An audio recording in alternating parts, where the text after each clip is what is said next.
I'm Jackie. Welcome back to my channel. Today I wanted to talk about what's happened over the last couple weeks. I did a health update, and in that video I mentioned that Ricky was in a car accident. So I want to talk about a little bit about the car accident, kind of the whole process behind it. Basically, it boils down to the fact that they had to total out our vehicle and we had to get a new vehicle. If you guys have followed our channel, you would know that we got out of debt last February. So our goal was to stay out of debt. So we were able to purchase another vehicle cash. So I'm going to kind of rewind and go back story of what happened and the whole process of everything. One day, it was on a Monday, I believe, Ricky was coming home from work and he was completely stopped at a red light and he got rear-ended by a Jeep. So our car was a Toyota Yaris, so it's a pretty small compact car compared to a Jeep hitting it. Unfortunately, it was a teenager that was driving, and I can totally relate to this poor girl because I myself rear-ended someone when I was about 16 years old as well, so I kind of felt for her. So Ricky calls me right away and he's like, I just got rear-ended, what am I supposed to do? And I said, okay, can you drive? How bad is it? And they're like, well, yeah. And I said, okay, we'll just pull over to the side of the road and call the police.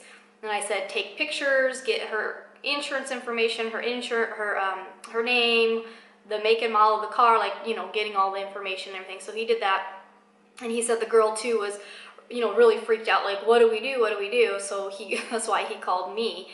So they were able to pull over onto the next side road, and the police came and filled out a report. It doesn't look too bad. It looks like, hey, he got rear-ended. Luckily, him and the driver are totally fine.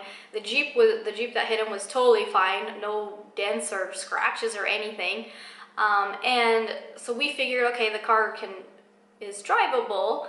So as soon as he got home, I called the insurance company, and they basically said, well, there's two options. You can either file through our personal insurance, and we'd file, and we have a $500 deductible. So he's like, basically, if you went and took the car to the shop, you'd pay your $500 deductible, and then they would go after the driver's insurance company to basically pay for everything and then reimburse us our $500. And I felt like that was just no reason to have the middleman. So I contacted the girl's insurance and just worked with them directly, which went pretty smoothly. So the very next day, the car got a little worse because once Ricky opened the trunk to get all of our stuff out of the trunk, it would not close again.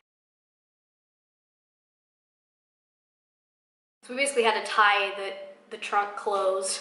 So we drove it over, we found a repair shop, so we took it to the repair shop. So as soon as we got there, they took one look at the car and they said the car is not safe to drive, you do need to be in a rental car, because we figured we'd just stay driving in our car until it was time to get it fixed.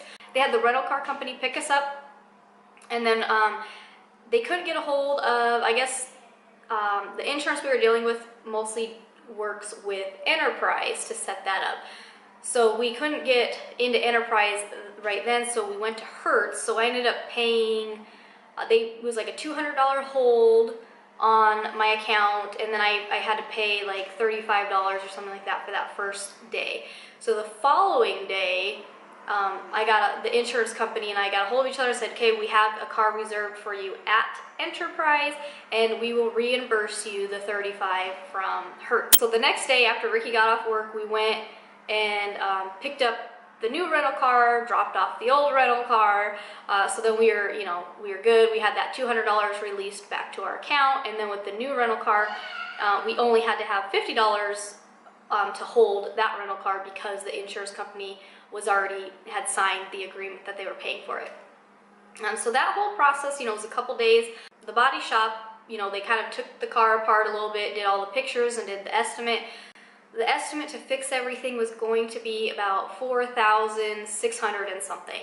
So the claims person, the person I've been dealing with the insurance company, said, well, that's it's basically right there.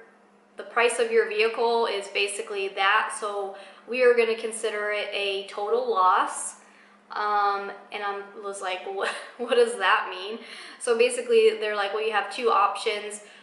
Basically, they're just gonna, you know, run some comparisons, and they would just not fix the car. They would pay us basically the value of the car.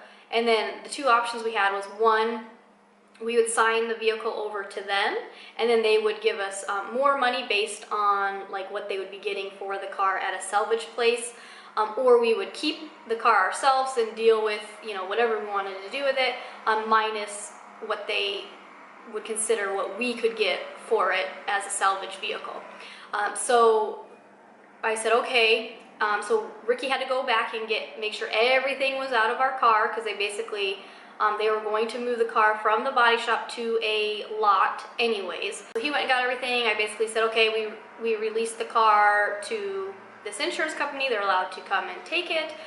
And then they sent us, probably like another day or two later, they sent us all of the information, breaking down, you know, the assessment, comparing the vehicle to other vehicles on the market, things like that, and came down with the two options for us.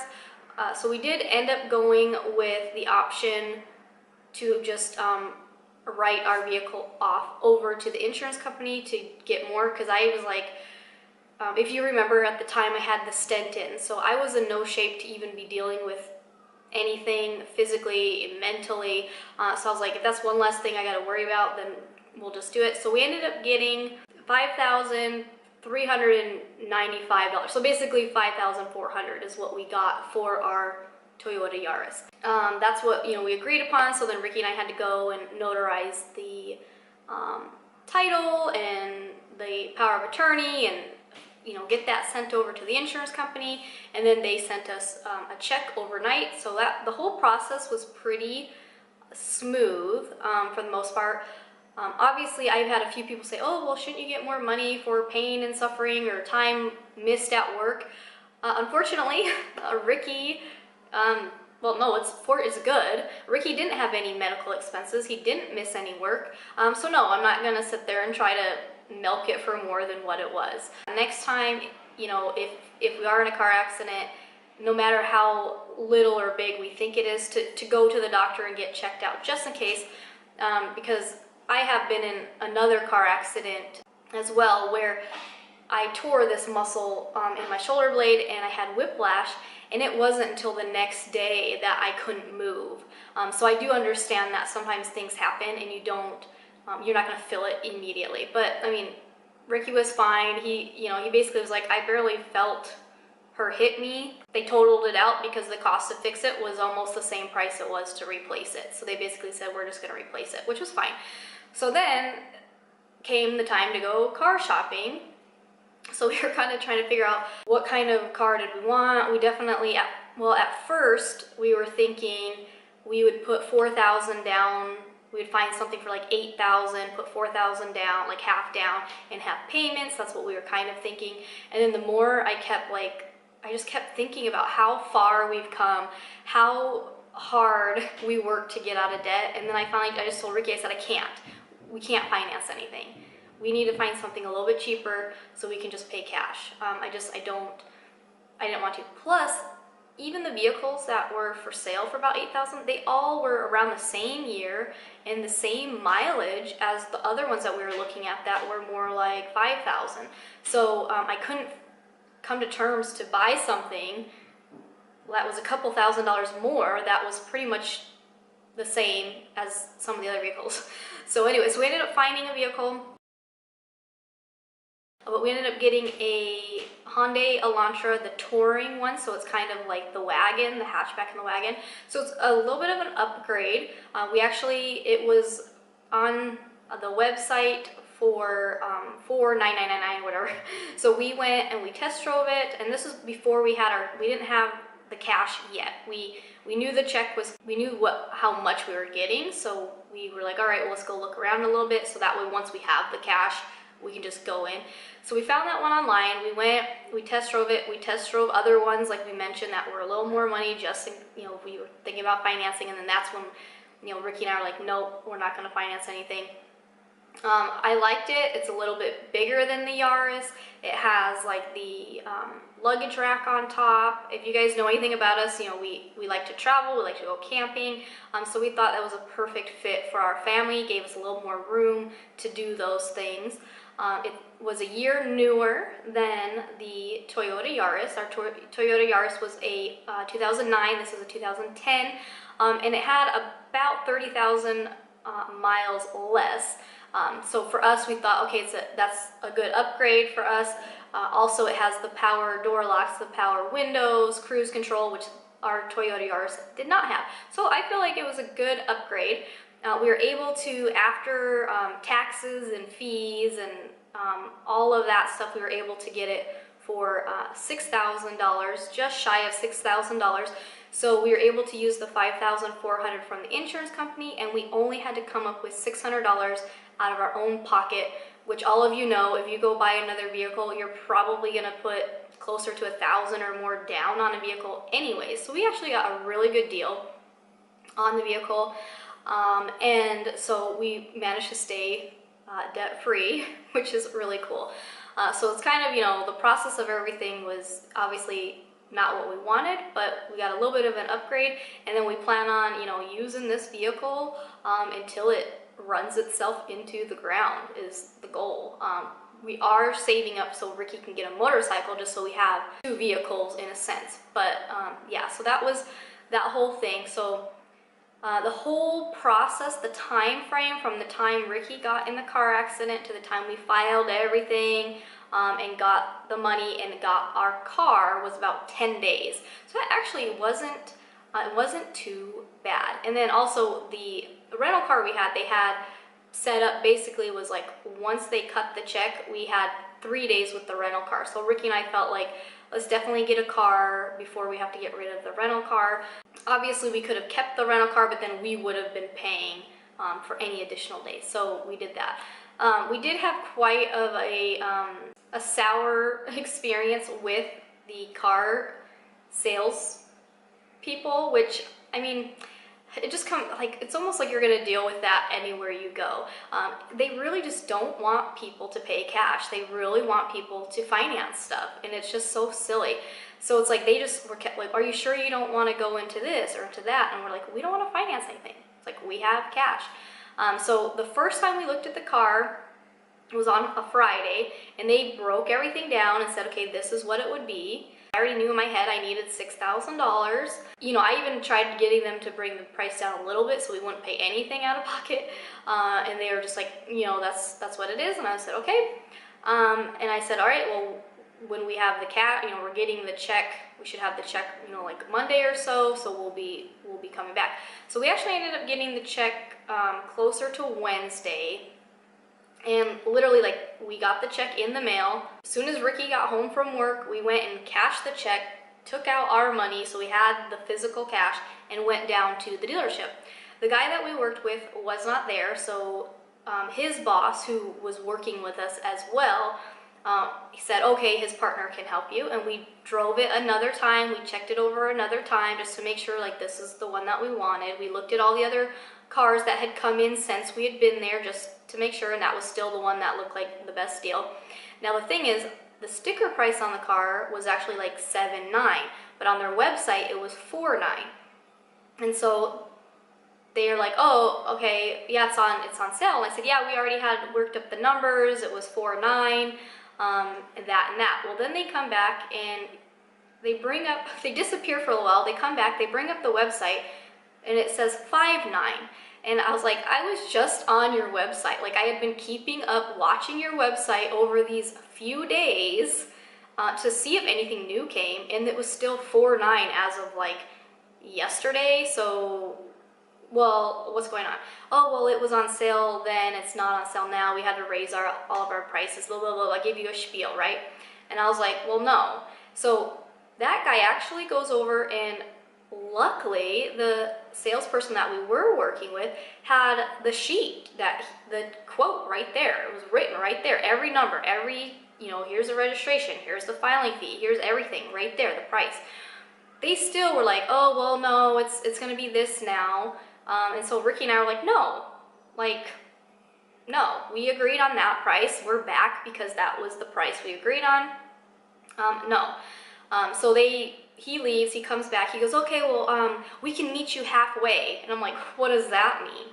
Oh, well, instead of, you know, 5.9, we could do 5.5. And I'm like, no. I'm like, that's still 500 more than you quoted me. So we got up, got the girls, got all the way to our car, and as we're walking out, they're like, oh, you know, we're the cheapest around. And I was like, that's not the point. And as we're walking out, I told Ricky, I'm like, this is silly. I'm like, we have $6,000 cash, and they're gonna try to change the price on us. I was like, out of principle alone, I'd rather go somewhere else and finance a vehicle. You know what I mean? It's like, that's just insane. So we get all the way to the car, get the girls buckled up. I'm about to get in the car. Okay, we can do it. So Ricky goes back in and talks to them, and they start getting everything ready. So then we go back in. So we ended up buying the car for the original price we were quoted.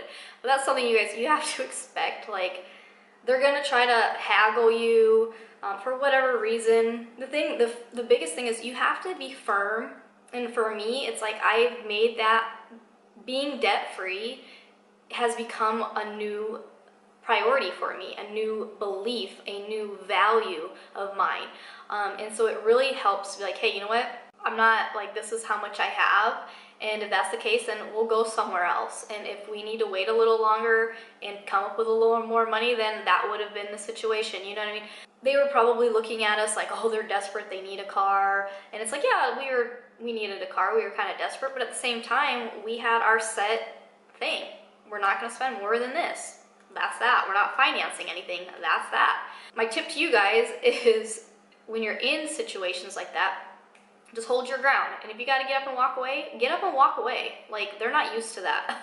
Usually it's, people are like, okay, where do I sign? You know what I mean? And they don't look at the big picture. Same thing, if you've worked so hard to get out of debt, like, stay out of debt. Dave Ramsey, you know, I'm a big follower of him, and he talks about, you know, once you're out of that car payment, of never having another car payment again. And basically what he means by that is like saving that money almost as if you have a car payment into like a mutual fund up to a certain amount, and then eventually that amount continues to earn that compound interest over and over and over again. So then once your vehicle that you're in is dead, basically, then you have the money already to buy another vehicle cash. The other thing is, you guys, you don't need the newest and the latest and the greatest. You don't need all of that. Like, we don't need all of that. So I love our new little car. Well, it's a little bigger, our new bigger car. It's a new to us car. We love it so far. We went camping, did one night overnight camping for Thanksgiving, and it worked perfectly. We were able to fit everything in there. It was very comfortable. I got to use the cruise control, which was really cool for me. Yeah, so yeah, it was a good upgrade. So that's the whole process of that. Like I said, Ricky and the girl that were in the car accident are totally fine. The girl's Jeep was totally fine. And yeah, it sucked that we lost our car that we had just paid off a few years before, but we were able to upgrade for a minimum cost. The other thing is that even though we had to come up with the $600, we didn't touch it out of our emergency fund. We were able to adjust our budget because Ricky was working so much overtime that we were just able to pay the $600, and we never even touched our emergency savings. So you guys, when you get out of debt and you start budgeting or cash flow planning and, you know, doing these things that I'm showing you, these things like these aren't a big deal anymore. Like, you can do it. It's like, it's good. It's good. So yeah, so I hope you like my little story. I hope you learned something from it. If you learned anything from it, or if you've had any other experiences yourself, leave them in the comments below. And as always, thanks for watching, and I'll see you tomorrow as we continue Vlogmas. Bye!